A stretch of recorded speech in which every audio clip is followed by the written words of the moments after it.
episode 999, and that's super quick since we started this. Today, I know I say this every week, Sid. Hi. Hi. Hi. Hi again. I think we talk to each other again, like once a week, usually for this episode, Yes. or maybe twice a week, and once for this episode. Is it only that many? Oh. Well, this week, it's only Tuesday, and I think we've had at least 4 meetings already. So this is one of those odd weeks. Yeah, we gotta treat each other with quality time. Besides, we're getting Taco Tuesday today. Taco Tuesday? We're probably gonna have like an updated video with the whole team. Yeah, like that'll be most cool. of the team, I guess. Some of us are missing. Yes. Taco Tuesday today. Brian's super excited. If you heard that voice in the back. EJ, super excited. You can online order now. That's so Yes. weird. You can customize tacos. What? So we're very big on jewelry, yes. Yes. And Taco Bell here. So we decided to go with Taco Bell today. And right after this podcast, I guess everyone's going to have a feast, right? But anyways, nice. Today's episode, we're getting off on a tangent here, but today's episode is super excited, and well, guess what we're talking about? I don't know. You tell me. All right, so well, obviously, with Fire and Brilliance, you do know that we specialize in not only custom jewelry, but primarily what people know us for is Moissanite. So Really? yeah. What? So a subject that I really wanted to go over, I ran by this article. Over the weekend, I decided that, hey, this is a really good topic to talk about, is that many people do not know, but Moissanite actually occurs naturally in nature, just like diamonds and other gemstones. Right. However, Moissanite, the reason why There's not enough of it. there's not enough of it, and when they do find it, it's not big enough to make into jewelry. It's very, very small. So the natural minerals of silicon carbide, the chemical compound of silicon carbide, the way it's made naturally in nature is just not big enough to make into a gemstone such as a diamond or ruby or sapphire or all the other gemstones. So the cool thing is that this article is from GIA, so it's a reputable source, although it's a little dated, 2014. Right, summer. The summer of 2014. Let me go ahead and go over it a little bit with you. Basically, there is an Israeli mining company called Shefa Yamim.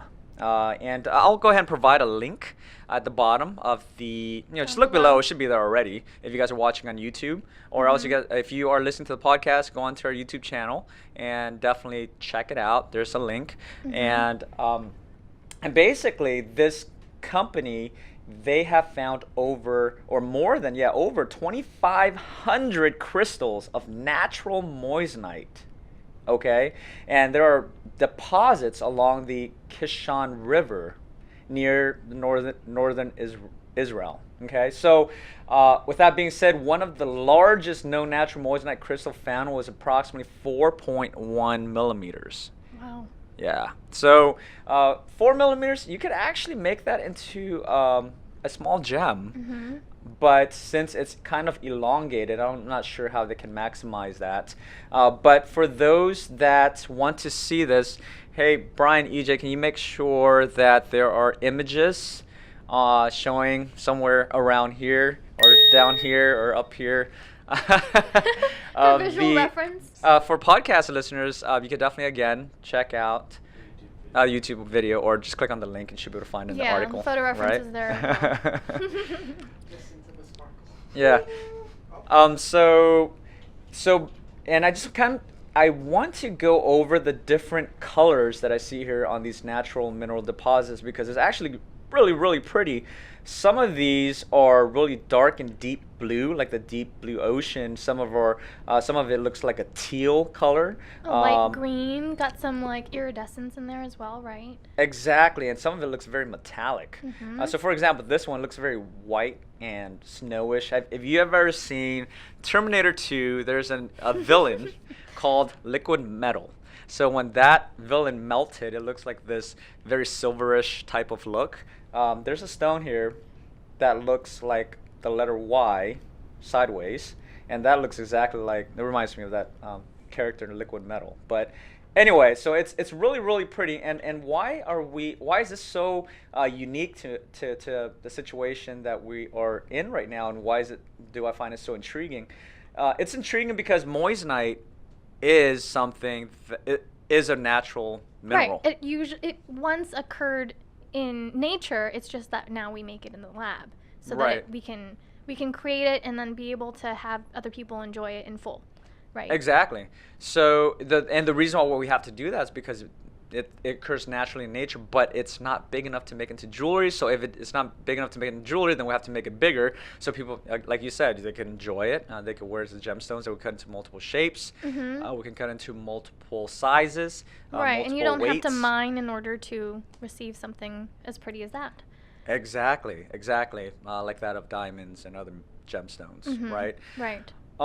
So it's the way I look at it, and the reason why I find it so intriguing is because what if one day we do find one that is big? Right. Wouldn't that be one of the most rarest thing ever? I wouldn't know what to do with myself. Yeah. Imagine if we could find like a natural 3-carat moissanite in nature. I think that would be very expensive because it's hard to find. I mean, I would say that's very rare. Right. Yeah.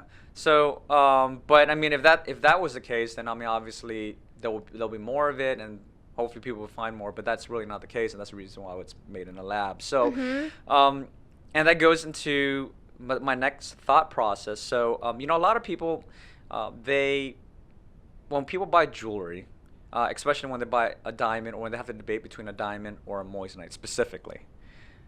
A lot of times the questions that we here get at Fire and Brilliance, or I personally receive from people that I know, family members, friends, or even our customers and fans and so on, is the notion that, hey, if you buy anything lab created, then they feel like it's real or fake. Right. Right. And that is the thing that it's a little taboo in terms of they don't know how to feel about it. They feel uneasy, and they feel as if they were to buy it, they're kind of cheating themselves or cheating the system or cheating the way it's supposed to be. It's new. Right. It kind of goes almost against tradition just because it's what you've always known. It does. Right? It exactly. does, yeah.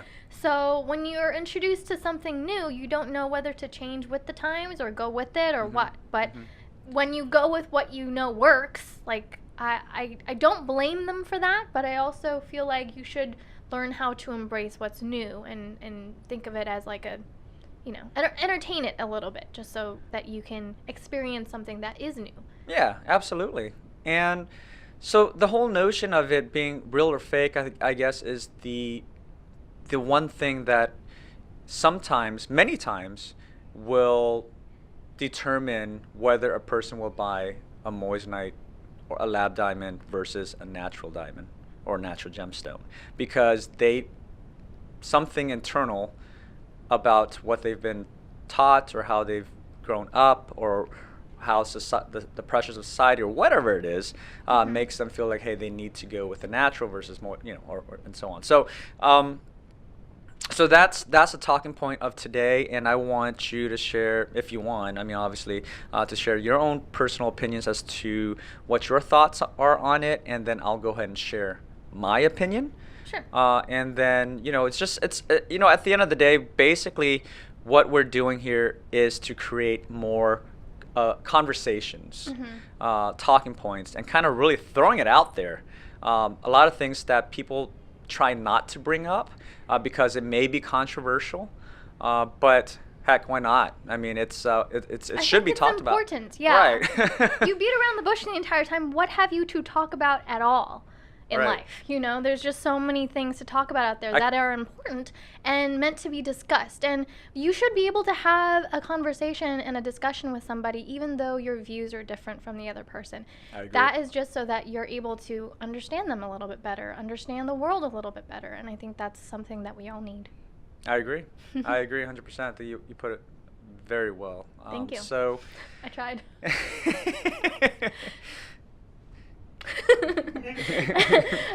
Okay, yeah, so for me, I feel like if someone were to just ask, like, real or fake, for me, I feel like it shouldn't matter.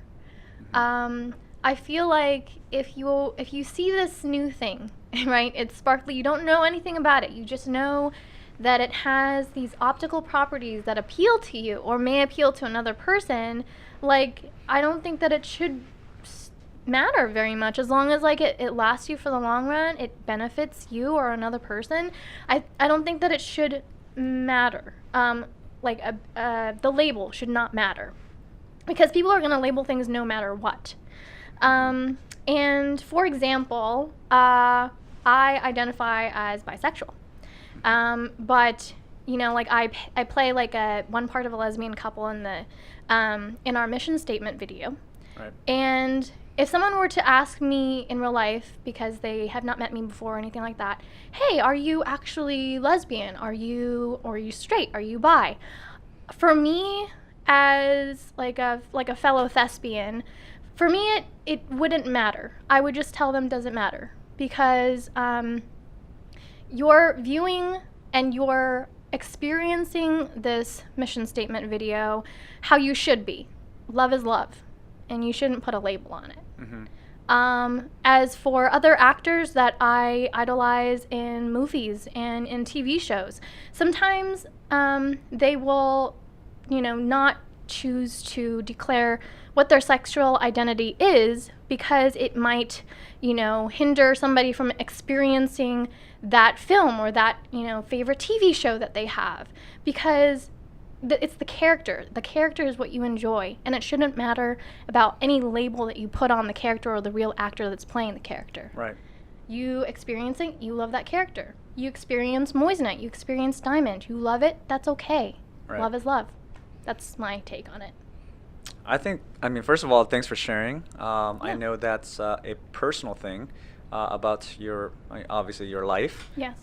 That you are sharing. So sometimes to share it on camera and to the public, it's hard. So well, first of all, thanks for sharing. I just want to make sure that I throw it out there. I am spoken for. I have a boyfriend. So. No DMs, guys. Or gals. Yes. Yes.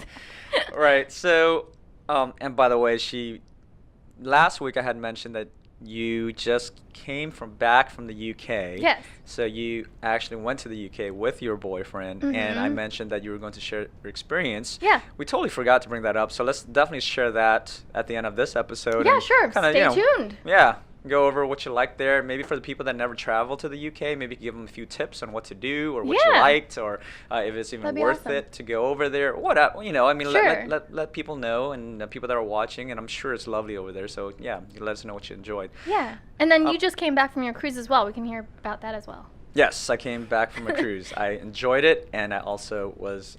Well, I'll explain it later. Yes. No, Shh, no spoilers.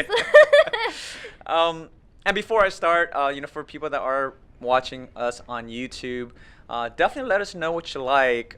If you agree with what we're saying, if you disagree with what we're saying, if you are indifferent with what we're saying, if you just have an opinion that you would like to share, if you want to comment below, definitely do that.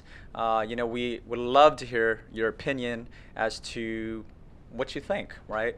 Before I go ahead and share my opinion. Now, obviously, if you've been following me for a while, if you know a little bit about what we do, if you've been following me from the beginning with F&B Geminar, if you've been following us on YouTube and even on Instagram, and every now and then we'll throw out things Tags here will and there. be below if you want to follow us Right. and don't know about us. Right. I am all for what people should be, because whatever they're comfortable with is who they should be. Now, that is not to be PC or politically correct, but that's truly how I feel. Otherwise, I wouldn't be selling Moissanite, right? The amount of energy that Fire and Brilliance put into promoting Moissanite, if we put the same amount of energy into promoting, say, diamonds or natural gemstones that have already been established in the market, I think we potentially may have grown much bigger, much quicker, because the natural diamond is already accepted, right? But why am I and Fire and Brilliance spending so much time and energy promoting Moissanite when there could be potential people that don't agree and so on. And it's truly because of the notion that I believe that everyone have the right to their own opinions, have the right to their own taste, preferences, have the right to their own agendas and whatever it is that they like. So, and mind you, this is coming from a guy where I own lab diamonds, I own moissanite, and I own natural gemstones, including natural diamonds. So I am not saying it from a point where, oh, it's either one or the other. I'm not saying it from the point where, oh, I only own moissanite, so screw diamonds, or I only own diamonds, so screw moissanite, right? What I'm saying is I am up for anything and everything because I think the happiness of a person is what matters most. And everyone deserves to be happy. And everyone deserves to be happy. It's true. And it's absolutely true because this is how I truly believe deep down inside is that jewelry at the end of the day is the most important thing more than the actual item itself, more than the value that it's worth in terms of dollars, more than the precious metals, precious gems, the labor, the craftsmanship, the art that is put into it, more than all of that is truly the symbolism that it represents. Cue the patriotic music. Don't forget, guys, patriotic. Yeah. It's truly the symbolism that it represents, and it's extremely important. To me, anyway, an engagement ring is truly the symbolism of love, the devotion between one person to the next. The devotion said, hey, I'm going to marry you, and I devote my life to you. The devotion between the 10 years of marriage, the 10 years of being together, the 20 years of marriage, 20 years, 30, 40, 50 years, the kids that you had together, the grandkids that you have together, the family that you built together, or what have you, whatever that relationship, that symbolism is, I think that is the key. Jewelry is just the symbolism. So it could be made of plastic, it could be made of paper, it could be made of something that you found in your backyard, or it could be made of the traditional way, gems, precious metals, gold, platinum, palladium. It could be made of diamonds or moissanite. It could be made of anything. So I think it's just one of those things that it's hard for me, this is my perspective being in the business for so long and for selling both moissanite and diamonds, is I find that the common denominator for people that don't care, then they'll go all gung-ho, it's either going to be one or the other, that's their opinion, so what? But for people that do care about external reasons or internal conflicts, they don't know because they care too much about other people's opinions. And I think that's what hurts, because it should not matter. The only thing that should matter is us, you, me, the person wearing it, right? And I think that's agree. and I truly believe that, and I think that's a message that we try to push in our mission video, and I think that's a message that we try to push every single day with the fans that follow us on social media, on Instagram, on YouTube, or what have you, wherever it is that we are online. And I think that's the message that we try to push on a day-to-day basis on how we operate around here at Fire and Brilliance. And I think it's extremely important. And why do I end it this way is because it's, to me, that's the truth. I mean, look, I don't want me to be all philosophical and all that, but hey, but I'm gonna do it. So we're fortunate to be born, okay?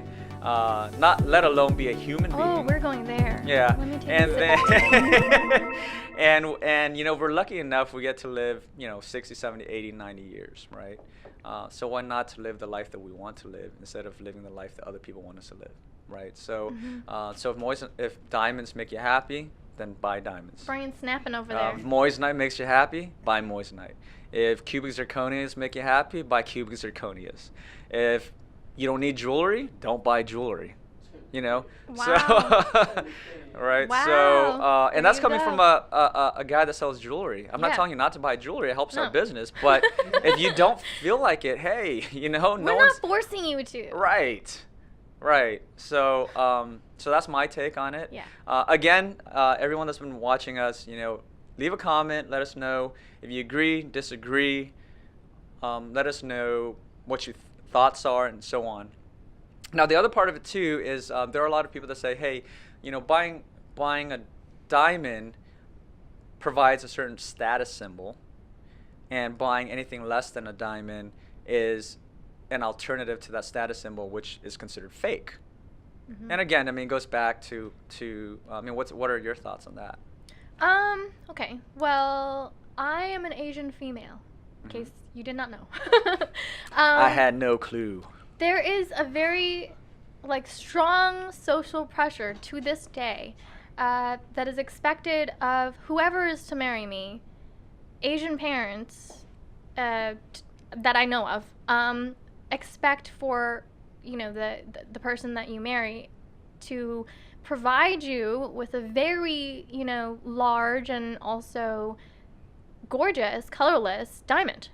Okay. And on a ring, not just the diamond by itself. And I do want to cut in and disclose that this is not to generalize. No, I'm also Asian. Yes. Right? Not to generalize. Mm-hmm. This is just from a person's opinion. Yes. and own personal experience. Yes. Right. So. And this may go for other cultures as well. Right. But just me and my immediate circles, I just know that was what was expected. And I know that it would be very incredibly intimidating for whoever to marry you to have that thought weighing on their shoulders, that is what is expected of them. But for me personally, I would love the person. Whoever I end up with, I would love the person. They would be able to provide me with a leaf from the backyard, piece of paper, just a question, and I would say yes. So I wouldn't mind not having the diamond ring, not having a Moissanite ring. I would just say yes. So it doesn't matter to me. That is my thought.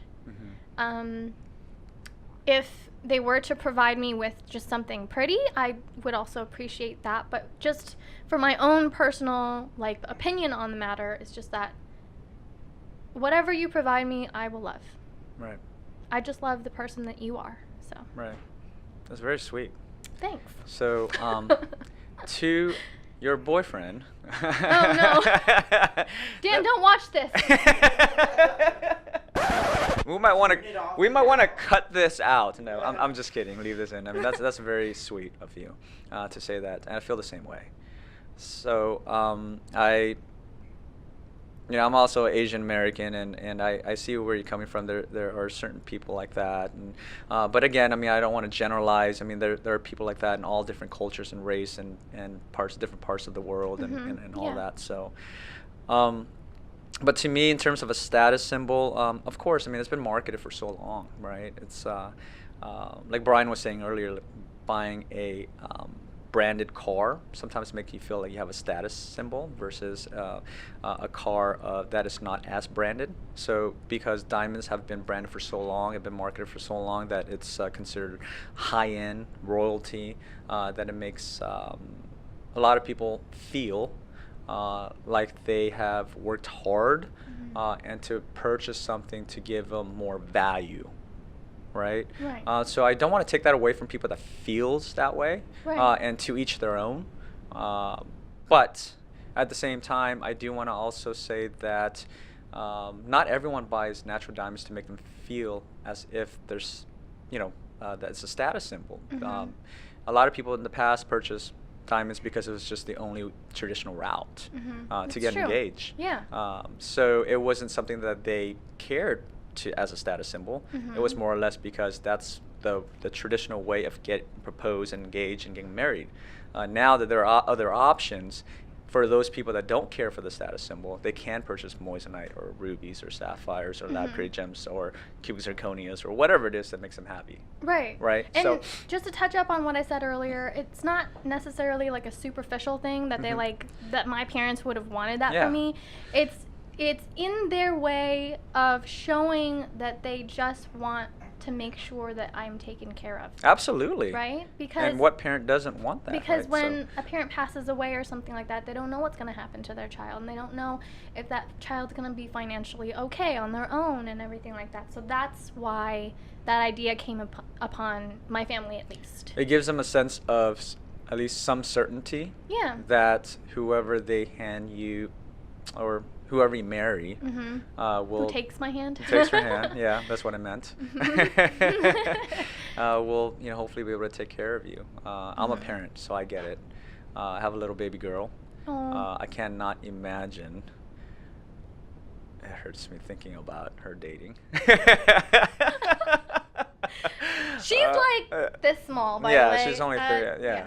And I know she'll be able to handle herself. She's very feisty. Yeah. And I love that How little old girl is she to now? death. She's 3. 3. So, but yeah, I can only imagine how that would feel one day to be able to go through that. So yes, of course, you want to make sure that the other person, their significant other, will be able to at least have the right head on their shoulders, not only from a mental, emotional standpoint, but hopefully somewhat of a financial standpoint to, kind of help to work together and build a life together. Exactly. Right. So I get it. I definitely get where that topic is and why that is the thought process for sure. Right. But the whole notion that one is a higher status symbol over the next, sure, I don't want to take that away from people.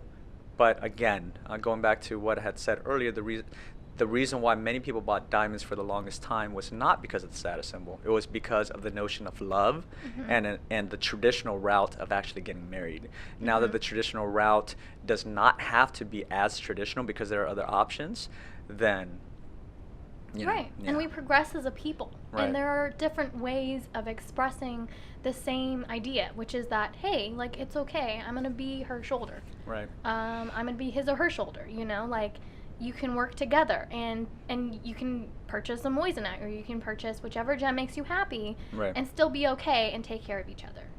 Yes, absolutely. So again, if you do want to let us know if you agree, disagree, your opinions or what have you, definitely leave a comment below, or even if you want to share your own stories. Right, we're all for stories, and if you ever checked out our websites, many of our customers, many of our fans that have bought jewelry from us have shared their stories and how much they love the experience, and in terms of the experience of Moissanite.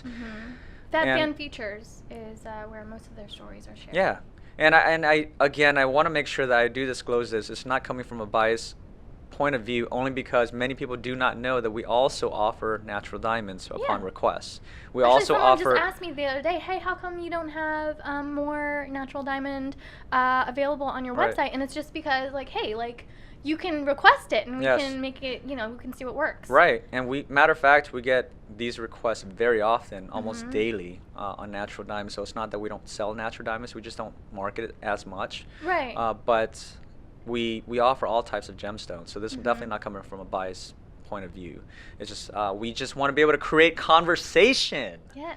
Conversation so that people can talk about it. And step out of that gray area, and either step into who you are, right? So, anything else you want to share? Yes. Something that I do want you to share, because we mentioned it last week. The UK, how was that? Yeah, let's talk about that. Okay, so I have in my notes here, because I want to be organized. One of the biggest capitals of the world, right? Right. If you are going to go there, plan for more than a week and a half, because that's the amount of time I went there, and it was so beautiful. There were so many things to check out, but so little time. Albeit, I did go there to check out a bunch of, like, tattoo artists that I really like their style and everything like that, and so did my boyfriend. But yeah, plan for more than a week and a half if you want to check out everything, because there's so many places to check out that are so different from each other, from, like, one area to the other. And it was so cool that you could just, like, load up your Oyster card and use public transit everywhere. There's a lot of like clean air vehicles to use. There's free admission to major museums and historical monuments, so it's like a huge hub of knowledge, which is great. And everything nice that I have to say about it, surprisingly, but also pleasantly surprisingly, people from the UK said about us over here. Yeah, so they're just like, oh my gosh, I love the SF Bay Area. That's amazing. Like, you guys come from there. That's cool. And so, like, it's just when you enter a new space, you don't know anything but the space that you grew up around. Right. So when you enter a new space, obviously you're going to appreciate things that locals do not. Yeah. And so in the same turn, that's like, a really good way to put it. Yeah, in the same turn, like, there are tons of things that I love about the SF Bay Area, but I've probably just become desensitized to it all because this is what I've known. Right. But there's so much more to know that if I were to just look at it with a, pair of like tourist goggles, I'll probably be able to appreciate it way more. But with that, I want to turn the table to you and say, how was your cruise? Well, I mean, before I started my cruise, yeah. I would say I have to agree, only because when Lynn and I, when we do travel, we have a tendency to say, one day we're going to live here. And we say that to almost every single location, whether it's in the U.S., in the same state, just a different city, in a different state, or just across the world. We say that almost everywhere. And I think it's to your point, when it's new, you just appreciate the newness. It's just refreshing. Yeah. All right. So it's like, whoa, we don't have this at home. Whoa, the food is amazing. Whoa, what is that? Right. So it's just like you're constantly enjoying something new at all times, especially if you're the type of person that enjoys something new. Yeah. So yeah, I have that same thing. Every time I travel, I'm like, I would love to live here. I would love to live here. I would love to live there. And it's just, I mean, but I end up going home. Yeah. It's right, so interesting. Like, with the tattoo designers there, they had, so much of their history is with medieval art, right? And so there were so many different styles of art that I saw there that you definitely don't see around here because that's not part of our history. Right. And then with our history too, like they really loved, the tattoo artists that I, got tattoos from over there, they really like the tattoo styles from over here because they don't see that over there. Right. And it's just so interesting how like those intermingle, and it's just like you don't appreciate it as much, but I feel like we should go out there and be like, what's new, what's actually something that I can experience newly here, just like someone visiting would. Right, and I totally get it. It's kind of like Asian tattoos as well. Yes. A lot of the Asian artists here, they are very good, and they're getting a lot. Well, they're actually very, very, very good. But a lot of the locals here that do not want to get the tattoos here, a lot of times they'll travel to Asia, Japan specifically, and get the tattoos directly from there, only because that's a lot of times where it's originally started. So I totally get it, yeah. And the different culture and all that too. So and styles of tattooing, they'll do like the traditional way where it's like it looks like a long brush that's very skinny, and then they stipple. Yeah. And so, ouch. Yeah. But maybe we could do like an episode on like a tattoo Tattoos? Diary between me and you, because Cool. he has tattoos too. If you haven't noticed. Yeah.